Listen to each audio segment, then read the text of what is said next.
در دوران تغییر کیش اجباری یهودیان ایران در زمان شاه عباس دوم صفوی، بنابر گزارش کتاب انوسی، تنها 3 شخصیت غیر یهودی وجود دارند که در حمایت از یهودیان وارد عمل می شود: میرزا اشرف حاکم کاشان، ملا محسن فیض فقیه و عارف و متعلم مشهور آن دوران، و خلیل خان رئیس ایل بختیاری و حاکم لرستان و خوزستان. میرزا اشرف از کار برکنار می شود، ملا محسن به انزوا می رود و خلیل خان، چنان که خواهیم دید، تنها به دلیل اعتبار خاندانی و جایگاهش در ایل بختیاری جان به در می برد. ماجرا از این قرار است که وقتی فرمان شاه عباس دوم در 1066 هجری قمری برای اجبار یهودیان به تغییر دین از سوی محمد بیک اعتمادالدوله به خانها و حاکمان مناطق و شهرها رسید، خلیل خان که در آن زمان خان لرستان بود، کدخداهای یهودی مناطق تحت حکومتش را فرا خواند و به آنها گفت که چنین فرمانی در سراسر کشور اجرا شده و اکنون شما نیز باید مسلمان شوید. شهادتین را بگویید و جایزه نقدیتان را بگیرید و بروید تا بیایم و بقیه تان را مسلمان کنم.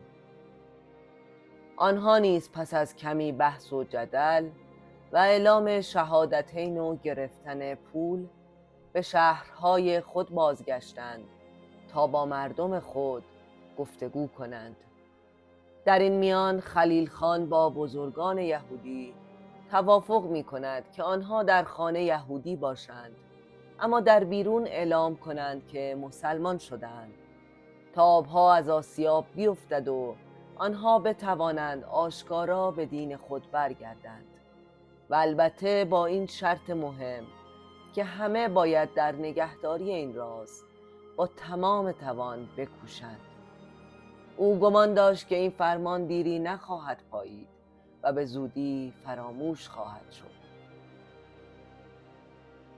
اما محمد بیک سرسخت‌تر از این حرفها بود و یک به یک شهرها و مناطق را بررسی می کرد و وقتی خانها و حاکمان به پایتخت می آمدند در این باره از آنها پرسجو می کرد. در چنین شرایطی خلیل خان در عمل مقابل فرمان شاه ایستاده بود و به مدت 6 ماه در بحرانی ترین شرایط کشور برای یهودیان از یهودیان ساکن مناطق تحت حکومت خود حفاظت کرد. همه با جدیت در نگهداشت راز در تلاش بودند و کوشش‌ها ظاهراً نتیجه داده بود تا وقتی که سرنوشت یک جواهر فروش یهودی اهل خانسار را با محمد بیک وزیر رو در رو کرد. یک زرگر یهودی اهل خانسار جواهری ناب و گرانبها به دست آورد و برای فروش آن به اصفهان رفت.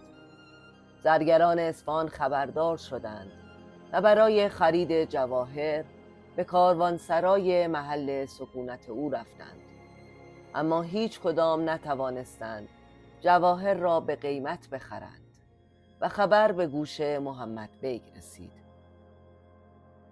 او بران شد تا جواهر را بخرد و به پادشاه تقدیم کند. وزیر در یک روز شنبه به سراغ جواهر فروش خانساری رفت، او را به حضور طلبید و مبلغ بالایی برای خرید جواهر پیشنهاد داد.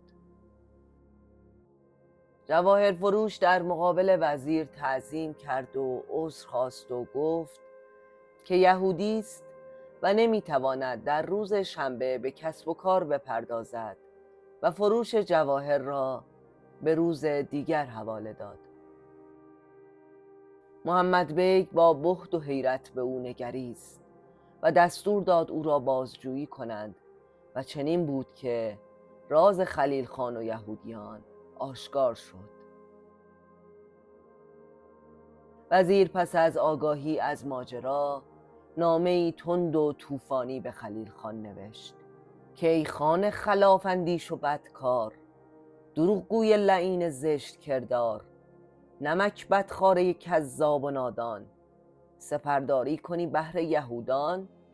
دلم میخواست تا بر شاه عالم، کنم معلوم احوال تو دردم.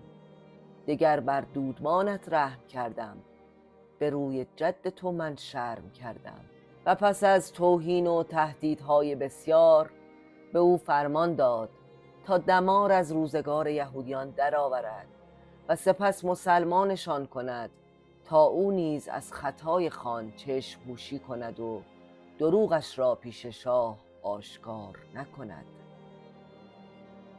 خلیل خان که احساس کرد خطر از بیخ گوشش گذشته است، با تندی و خشم یهودیان را فرا خواند و از آنها خواست بیدرنگ شهادتین بخوانند و مسلمان شوند. یهودیان که از همه جا بیخبر بودند و دلیل رفتار خلیل خان را نمیدانستند، بگفتند ای خلیل خان جوانمرد، برای ما تو کردی چاره درد، چرا اکنون همی سوزی تو ما را؟ بکش این آتش سوزان خدا را. خلیل خان در پاسخ بگفتا من شما را چاره کردم، به گوش جمله تان گوشواره کردم. ندانستم که آصف در کمین است، شما را همچنان در قصد دین است. یهودیان با شنیدن اصل ماجرا به ناچار اعلام مسلمانی کردند، اما باز به زندگی دوگانه به عنوان یهودی در خانه و مسلمان در بیرون ادامه دادند و خلیل خان نیز همچنان چشم پوشی کرد تا آنکه ملاها و افراد متعصب به شدت به او اعتراض کردند و او بار دیگر یهودیان را مجبور به تغییر کیش کرد تا سال 1062 هجری قمری که با برکناری محمد بیگ شاه نیز فرمان داد که یهودیان می توانند به دین خود برگردند و این ماجرا خاتمه یافت. بابایی بن لطف نویسنده کتاب انوسی او را خلیل خان سپهدار می نامد و مردی پهلوان و زورمند و دانا توصیفش می کند و از گلپایگان، خانسار، خرم‌آباد، نهاوند، بروجرد و تویسرکان به عنوان بخشی از شهرهای تحت حکومتش نام میبرد.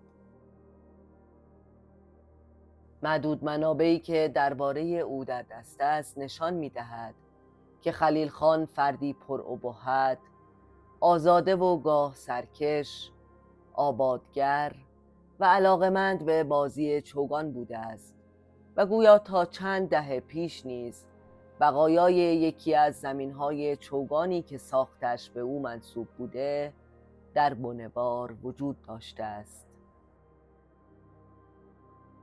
خلیل خان فرزند جهانگیر خان بود و به جای او بر حکومت لرستان و بختیاری نشست.